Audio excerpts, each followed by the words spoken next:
rest of the whole nation. Nevertheless, what we have done as a parliament, in terms of bills and motions, this parliament has discussed 675 motions. Some of these motions touching on the health of this nation in terms of calling on government. Recently, there was a motion on the floor of the parliament that was widely debated by a cross-section of parliamentarians talking about the issue of cholera outbreak in the country. We discussed that, and we're giving a charge to the Ministry of Health to do what is needed to ensure that we nip that in the bud. We, as a parliament, have ensured, that we hold the executive accountable in providing critical infrastructure as far as this country is concerned. You see, every day we are discussing the issue of roads. Our committee on works led by Right Honorable Tunde Akin Alabi, they are traveling across the country every day to ensure that contracts have been awarded for provision of infrastructure in the country have been, roads. Just 3 days back, I traveled from Abuja to Okene. Of course, government is also doing quite a lot in that area. As a parliament, we are not interested in only those things that will help, the top. This is a parliament for the masses of our country. His Excellency Right Honorable Tajuddin Abbas has mentioned it times without number that this parliament must be able to pass bills, must discuss motions, continue to do that. We are not yet where we want to be as a nation. We are disastrous because of our individual backgrounds. Some are coming from... In lieu of the fact that Peter Obi has responded to the federal government that they should stop plans to buy the new... sorts of things. And that's why we don't move forward and we don't grow as a nation, as a people. So whatever they are going to do, please, I beg them, they should have the interest of the sovereign. Please. Tenure is over. Once your tenure is over, you leave. On Monday, making statements as regards...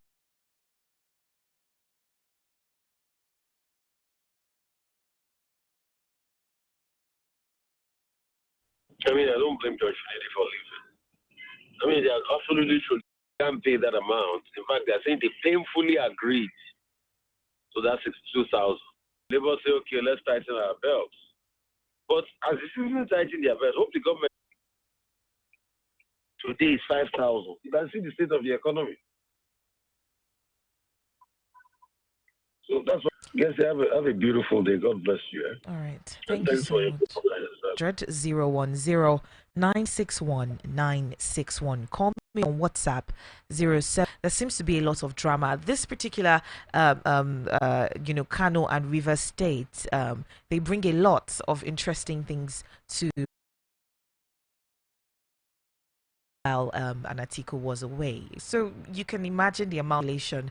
Let's see how that plays out, especially in 2027. Kano State is one state that is very, very interesting. There's a lot coming out of Kano in terms of money, not just money, economic. It's an economic hub, and it shouldn't be toyed with at this point. But let's watch and see how the government decides to play that particular situation. Well, we'll take a break and pay some bills. When I come back, we'll be speaking with Mr. Larry in just a moment. Stay tuned.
Yeah, welcome back. This is still the front page review on Voice of the People 96.1 FM.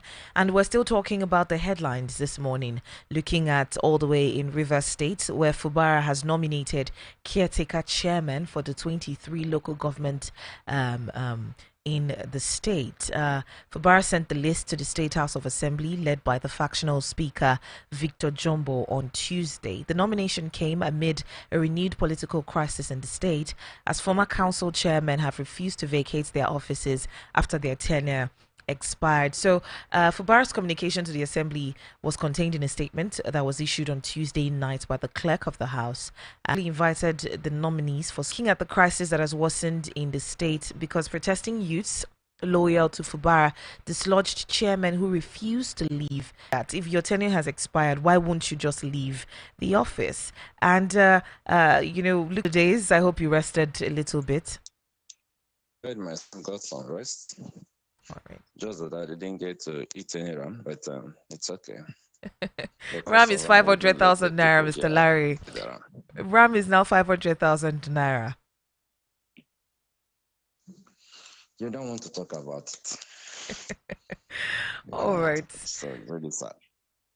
Let's move on to Rivers State. Yesterday evening, we saw Sir Sim Fubara, the governor of the state, dislodging the chairman who refused to leave after their tenure have expired. I just wonder the impetus of some of these men. Who is giving them such... I've expected the former chairman to leave without all of these distractions. But I think with the apparent control of the House of Assembly at that time and everything, they felt that Fubara was caged and he must do the bidding of the Godfather. Unfortunately, at some point, it became clear that the people of Rivers State overwhelmingly feel that the governor should be allowed to govern this. And what is happening now is a lesson to all godfathers, proposed godfathers, present godfathers, that this business of godfatherism doesn't work. If you want to be a godfather in the real spirit of being a godfather, where you actually raise someone, mentor, help, and guide, that is acceptable. It becomes notorious and unacceptable. So what's happening in Rivers is basically godfatherism gone wrong, and then there's a battle for the solar. But the challenge is that at what cost? That is why we have been appealing all this time that the godfather should just let go. But it doesn't seem to be the case. As it is now, I think those chairmen have seen that you can't just go and say, oh, because a few miserable legislators or I don't know what to call them anymore, because today the legislators more they are said not to be. I'm not recommending mob action or any such thing, but when you are in an environment where politicians employ people to do their bidding using the instrumentality of violence, you find out that sometimes it works against the person who is grooming the talks and all that. Because what is happening now is that the same they are insisting that it should happen. Of course, we heard that lives have been lost, and that's too much a price to pay for our seeming democracy. So let us all learn from this, both the political players and the people. Even when someone sponsors a political candidate, it's not supposed to be a matter of putting the candidate in your pocket if the person wins the election. If you trust the person to provide good leadership, don't sponsor the person. That is the problem we have. You sponsor people because you feel that they can't assert themselves, they won't be able to walk away from your apron strings. Well, it doesn't work. We have seen repeatedly that it doesn't work. If you go to Edo State and ask Obaseki, he'll tell you it doesn't work. If you continue and ask Chimarokan man, he'll tell you it doesn't work. If you ask Steve and Chimel, you go all over the place and ask questions. You just see that it doesn't work. So I think it's about time we just moved on from this brand of godfatherism. For now, Kogi appears to be working. Well, very soon it will stop working too. All right. Let's watch and see, this drama that is playing out right now in Rivers State. Hopefully, there'll be a little bit of, I don't know, maybe Wike will release his hand or off the state.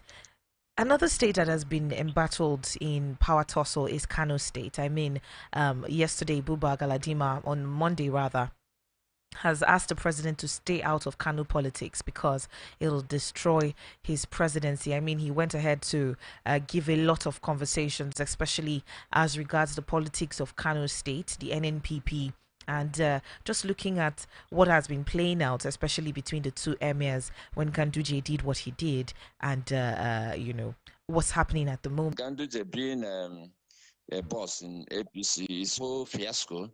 The governor decided to reinstate. It's very good advice for Mr. President to behave like the father of the nation that he is, and then sometimes to call people to order when certain things are not right. For instance, if Kano State insists that they want to go ahead and check the books of Ganduje's leadership, there's nothing wrong with it, really. What they should do is to hire good lawyers for Ganduje. But that's not how Nigeria, that is playing out in Kano. We know what's playing out in Kaduna. And because many of these leaders leave all kinds of trails of corrupt practices, they don't like hearing that you want to look at the books. So there are so many things happening in Kano, but most importantly, Kano is not just a regular state. The truth is that all states are equal, but some are more equal than others.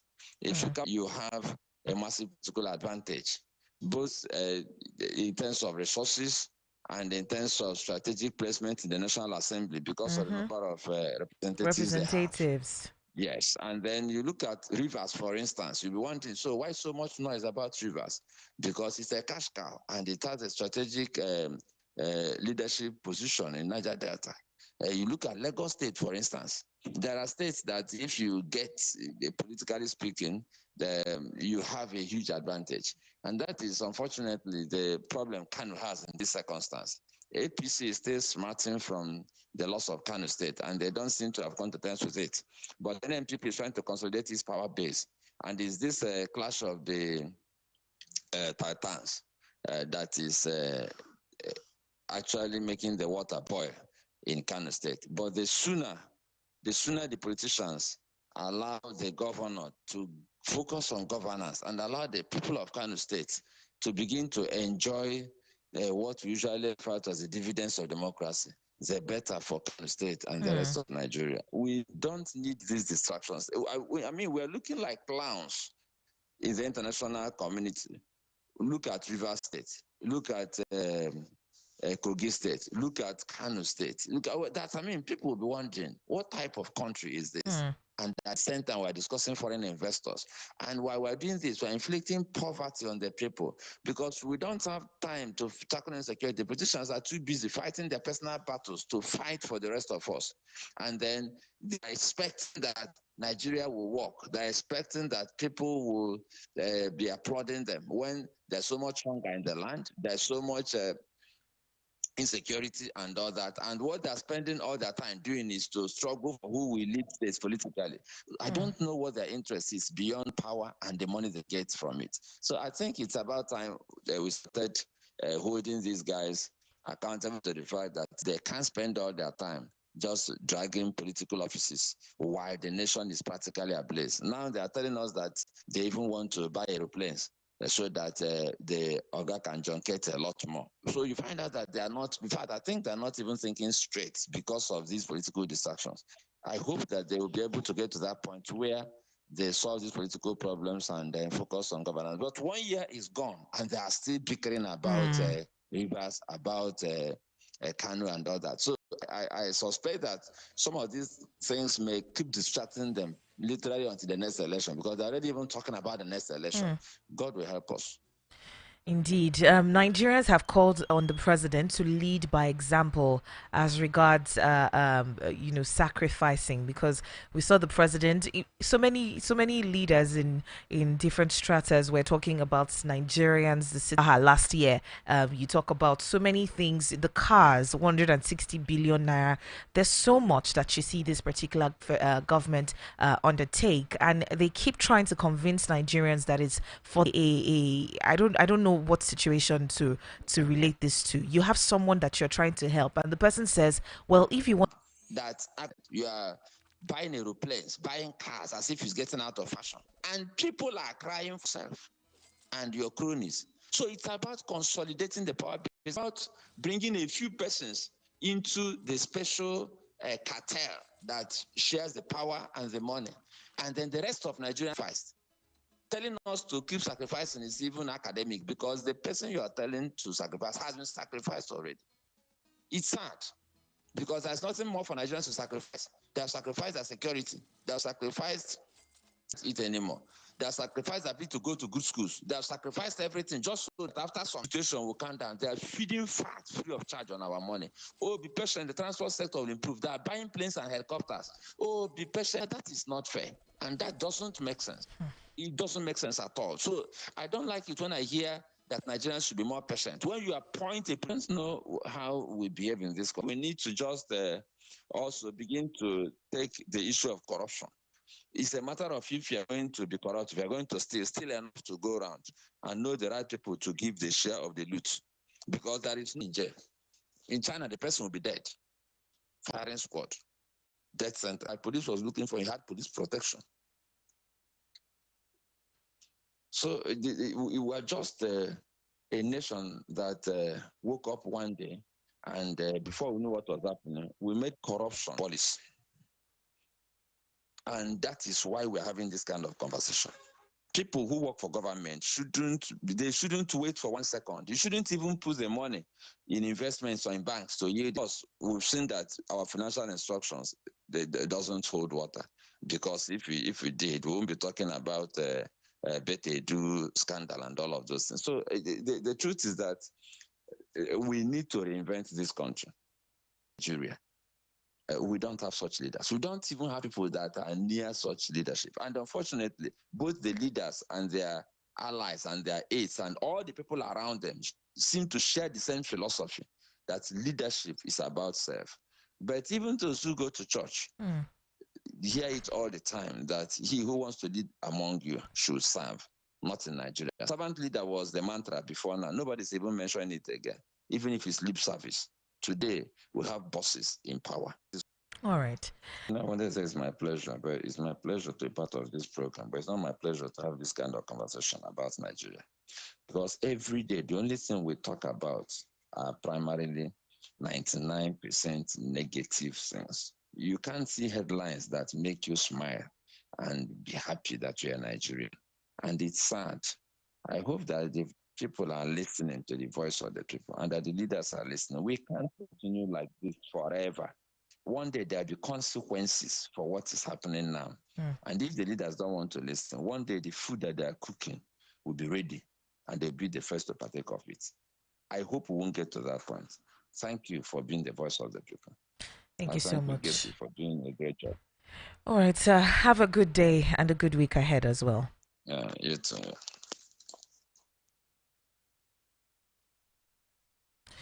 It was a bit of an emotional conversation right there. I mean, seeing some of the politics that we talk about every single day in the country at the moment. And well, you have the opportunity to call me up on WhatsApp 0700 010 961 I'll go ahead and take a break. I have some guests coming into the studio as well in just a bit, so stick around for that.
You're welcome back. This is still the front page review on Voice of People 96.1 FM.